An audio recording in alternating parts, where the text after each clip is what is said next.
Assalamualaikum dan salam sejahtera. Saya Aina Najia binti Rosmaiwan merupakan tahun 6 Sekolah Kebangsaan Cincin, Jasin, Melaka. Saya dilahirkan pada tanggal 18 Mac 2011. Saya adalah anak bongsu daripada 4 orang adik-beradik. Antara pencapaian saya selama berada di Sekolah Kebangsaan Cincin ialah saya telah dilantik menjadi ketua pengawas. Saya juga pernah menyertai pertandingan seperti kuis, sajak, robotics challenge, matematik challenge dan bicara berirama. Sebelum itu, izinkan saya berkongsi bersama anda semua beberapa buah buku kegemaran yang telah saya baca. Antaranya ialah Paul dan Mary di Pusat Kertas Semula, Ikan Sembilan dan Peristiwa Hijrah Nabi Muhammad SAW. Justru, saya telah memilih karya Paul dan Mary di Pusat Kertas Semula untuk diulas dan dikongsikan bersama anda semua. Sebagai pengenalan, karya Paul dan Mary di Pusat Kertas Semula merupakan sebuah karya yang dituliskan oleh Aniza Anis Salihuddin dan diterbitkan oleh Koh Wai Yong pada tahun 2010. Karya ini mempunyai ketebalan sebanyak 49 halaman.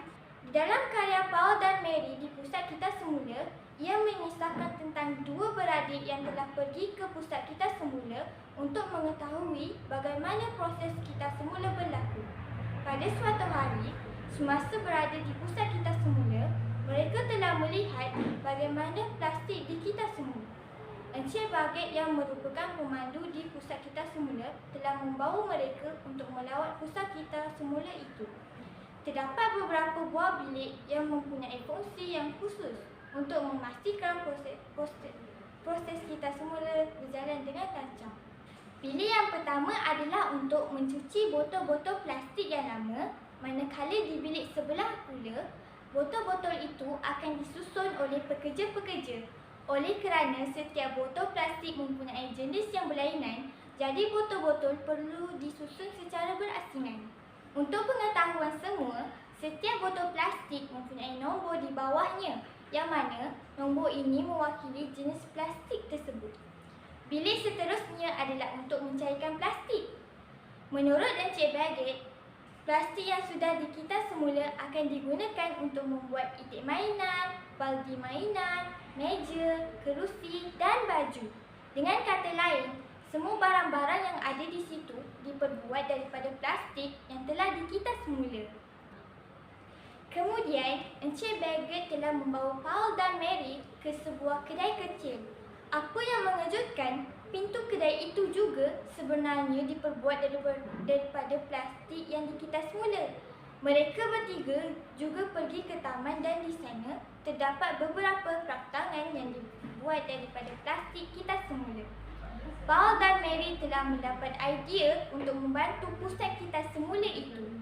Pada keesokan hari, Paul telah memberitahu kawan-kawannya supaya mengumpulkan botol-botol plastik yang tidak lagi diguna pakai.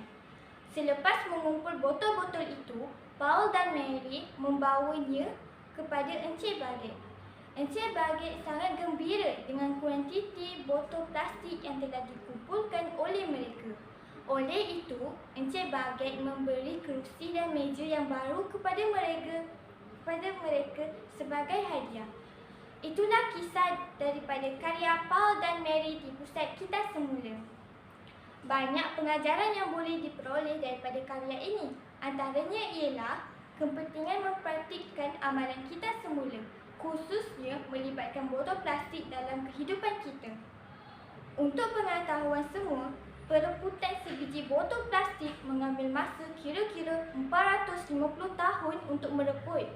Tanpa kita sedari juga, botol-botol yang sebelum ini dibuang setelah digunakan boleh dikertas semula menjadi bahan kepada satu produk lain, seperti bekas penyimpanan, lampu, kotak bingkisan, tabung, pasu, seterusnya dapat mengurangkan sampah serta memberikan fungsi lain.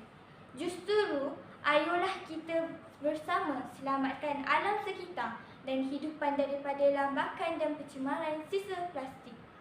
Bunga kenanga, bunga melati, diletak di meja bertambah seri. Semoga semua berpuas hati dengan karya yang dikongsi. Sekian, terima kasih.